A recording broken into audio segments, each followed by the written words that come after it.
Haragi topaketa gastronomikoa da, bertakoa eta nazioartekoa uztartzen duena, eta ogibideari zuzendutako jardunaldiak eta baita ere ekitaldi herrikoiak bateratuko dituen topaketa gastronomikoa.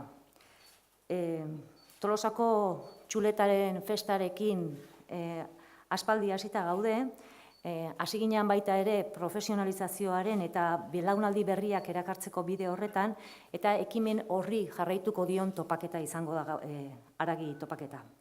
Zergatik egiten dugun salto hau, txuletaren festak arrakastatsua izan da Tolosan antolatu den ekitaldi guztietan, baina arrakasta horri heldu nahi baldin badiogu beharrezkoa da berritzea, egungo gizarteari egokitzea, denboraldi berriei eustea, eta hori da zergatia, zergatik antolatu dugun haragi topaketa hau eta zergatik salto kualitatibo hau. Bertako eta nazioarteko parrillarien maisu eta maisuak egingo dute, bai Baskulinari Zenterren apirilaren 27an eta baita ere apirilaren 27tik 29 dira Tolosan.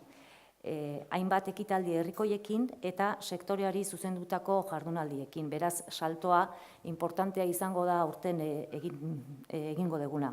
Nik uste dut, 3 egun hauetan topaketa oso berezi bat antolatuko dugula eta gauzatuko dugula, bai profesionalentzat, ikas dezaten, ikus dezaten, beste tokiko profesionalekin konpartitu dezaten, eta horretarako ibilbide bat antolatu dugu, profesionalei zuzendurikoa, eta gero bigarren, gizarteari osotasunean, hau da oso modu zabalean, deialdi bat bidaltzen dioguna, etorri daitezen eta disfruta ditzaten, esango nuke, esperientzia bakarrak.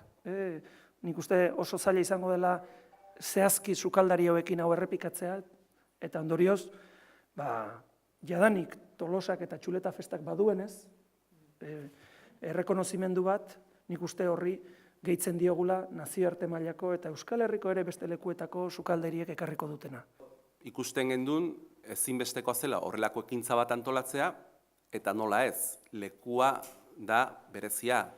Tolosak euskal gastronomiari eta konkretuki parrillari eman diona azken urteetan oso aipagarria da, koro aipagarria da, eta horrelako ekintza bat, gaina haragiari lotua izan da, noski Tolosan izatea zen ezinbestekoa. Hau da oso aukera berezia, benetan oso gauza garrantzitsu bat egiteko, eta da Tolosaren izena, Euskadiren izena, parrillaren izena eta haragiaren izena mundu mailan jartzekoa. Argi daukagu Tolosan jendea txuleta jatea etortzeala, parrillan egindako haragia eta txuleta menua eta Tolosak hori mantentzeko idea duela.